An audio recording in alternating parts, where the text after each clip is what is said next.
স্কুলে বদলি প্রক্রিয়া আরো সহজ সরল করার দাবি উঠল শিক্ষকদের। সঙ্গে সরকারি স্কুলে এবার পড়ুয়া পিছু শিক্ষকের যে হিসেব চাওয়া হচ্ছে তা নিয়ে বিতর্ক। পুরোটাই আপনাদেরকে তুলে ধরব, যে রিপোর্ট মিডিয়া মারফত উঠে আসছে সমস্তটাই বলবো। আমি শিবরাম সরকার, আপনারা দেখছেন নিমতিতা দর্শন। বন্ধুরা, আশা করি সবাই ভালো আছেন, পুরো ভিডিওটা দেখবেন। সরকারি স্কুলে পড়ুয়া পিছু শিক্ষকের যে হিসেব চাওয়া নিয়ে যে নোটিফিকেশন জারি করেছে শিক্ষা দপ্তর তথা রাজ্য সরকার, তা নিয়ে বিতর্ক। সরকারি সাহায্যপ্রাপ্ত ও পোষিত, সরকার পোষিত স্কুলের পর এবার Hindu school, Hare school, Bethune school, Sanskrit কলেজিয়েটের মতো গভর্নমেন্ট চালিত একেবারে পুরোপুরি সরকারি স্কুলগুলোতে পড়ুয়া অনুপাতে বিষয়ভিত্তিক শিক্ষক শিক্ষিকার সংখ্যা জানতে চেয়েছে স্কুল শিক্ষা কমিশনার। শুধু তাই নয়, সরকারি স্কুলে পড়ুয়া শিক্ষক সমতা ফেরাতে বিজ্ঞপ্তি জারি হয়েছে। আর তারপরে উঠেছে প্রশ্ন শিক্ষক মহলে যে এর পেছনে কি বদলির পরিকল্পনা রয়েছে? এই ছাত্র স্টু শিক্ষক বিষয়ভিত্তিক এটা চাওয়ার উদ্দেশ্য কি? তার পেছনে কি বদলি লুকিয়ে রয়েছে? বদলির পরিকল্পনা রয়েছে? গত মঙ্গলবার রাতে সরকারি স্কুলের প্রধান শিক্ষক শিক্ষিকাদের সঙ্গে ভার্চুয়াল কনফারেন্স বসেছিল বিকাশ ভবনের আধিকারিকদের সঙ্গে। তারপরে বুধবার 7 সকালে কমিশনার সরকারি স্কুলে পড়ুয়া শিক্ষক অনুপাত সমতা ফেরাতে, ছাত্র শিক্ষক রেশিও সমতা ফেরাতে বিজ্ঞপ্তি জারি করেছেন। বিজ্ঞপ্তিতে রয়েছে কোন স্কুলের বিভিন্ন ক্লাসে কত পড়ুয়া, কতজন শিক্ষক রয়েছে তা জানতে স্কুল যে শিক্ষা অধিকরণ বিভাগ পোর্টাল তৈরি করেছে তাতে জানাতে হবে এবং অবিলম্বে সমস্ত শিক্ষকের পোস্টিংয়ের বিবরণ দিতে হবে। সমস্ত শিক্ষকের পোস্টিংয়ের বিবরণ জানুয়ারির 20 তারিখের মধ্যে পোর্টালে আপলোড করতে হবে। শারীরিক কারণে বদলির প্রয়োজন হলে পোর্টালে 27 জানুয়ারির মধ্যে যথাযথ ডকুমেন্ট সহ চিকিৎসার বিবরণ জমা দিতে হবে শিক্ষকদের।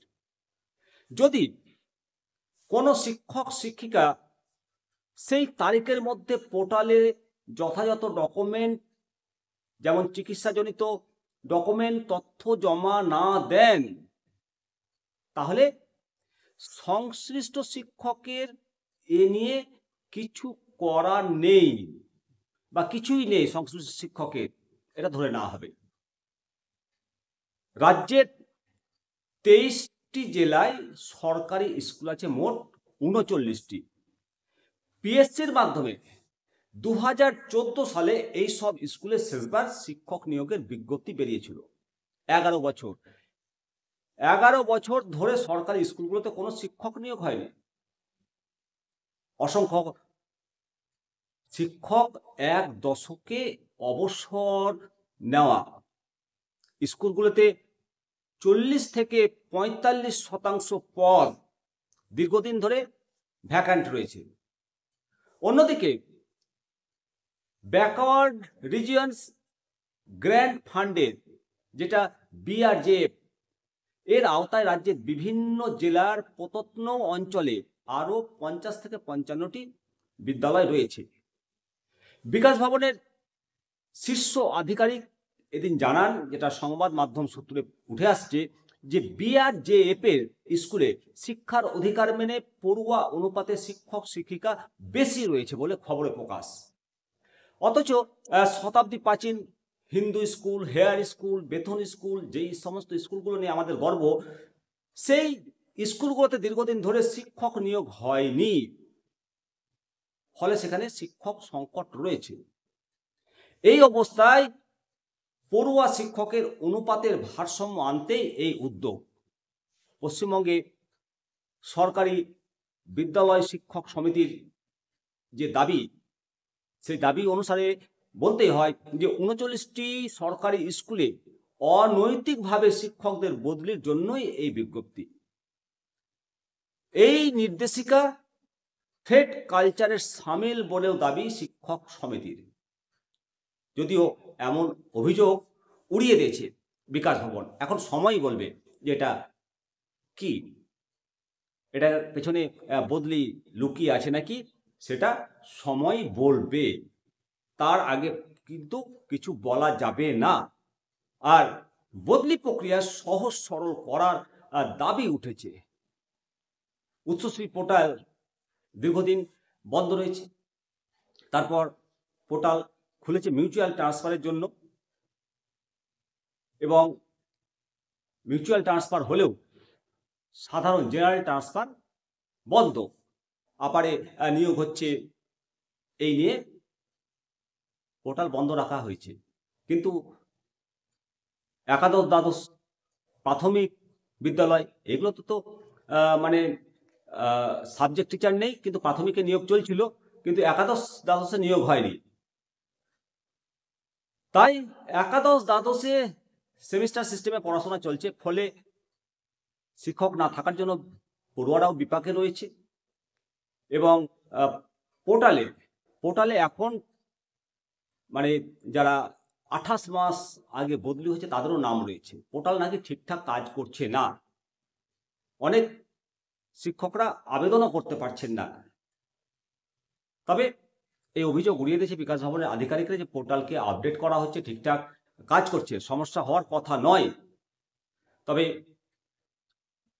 উচ্চ মাধ্যমিকের শিক্ষক শিক্ষিকাদের অবিলম্বে বদলির মানে জেনারেল ট্রান্সফার করার জন্য দাবি উঠেছে যে সেকশন সমস্যা সমাধান করে অনার্স পিজি পোস্টের টিচারদের উচ্চশ্রী ট্রান্সফারের সুযোগ বাড়ানো দরকার। পোর্টালে একাধিকবার মিউচুয়াল ট্রান্সফারের সুযোগ থাকা উচিত। 28 মাস আগে বদলির আবেদন করেছে এবং বদলি হতে না পারা শিক্ষক শিক্ষিকাদের আবেদনও বিচার বিবেচনা করা দরকার বলে তারা দাবি তুলেছেন। এবং আপোষ বদলিতে 5 বছরের যে লকিং পিরিয়ড সেটা বাতিল করে 1 বছর করা হোক। অর্থাৎ মিউচুয়াল ট্রান্সফারের ক্ষেত্রে চাকরিতে যোগদানের পর 5 বছরের আগে বা জেনারেল ট্রান্সফার 5 বছরের আগে বদলি হতে পারবে না, সেই সিস্টেমটা 1 বছর করতে চাইছে শিক্ষকদের দাবি। এখন দেখা যাক এই দাবি কতটা মানে শিক্ষা দপ্তর। তো যাই হোক, বদলি হোক, মিউচুয়াল বদলিগুলো সুষ্ঠুভাবে হোক। এবং প্রাথমিকের বহু শিক্ষক নিজের জেলা থেকে বাইরের জেলাতে তারা কষ্ট করে চাকরি করছে, নিজের জেলাতে ভ্যাকেন্সি থাকা সত্ত্বেও তাদেরকে অবিলম্বে জেনারেল ট্রান্সফারের মাধ্যমে বা মিউচুয়াল ট্রান্সফার যারা যেটা সুযোগ পাবে তাদেরকে বদলির সুযোগটা দেওয়া হোক, এই আশা ভরসা রাখি শিক্ষা দপ্তরের কাছে। অবশ্যই আপনারা আপনাদের মতামত জানাবেন। ভালো থাকুন, সুস্থ থাকুন, দেখতে থাকুন নিয়মিত দর্শন। অবশ্যই চ্যানেলটিকে সাবস্ক্রাইব করবেন।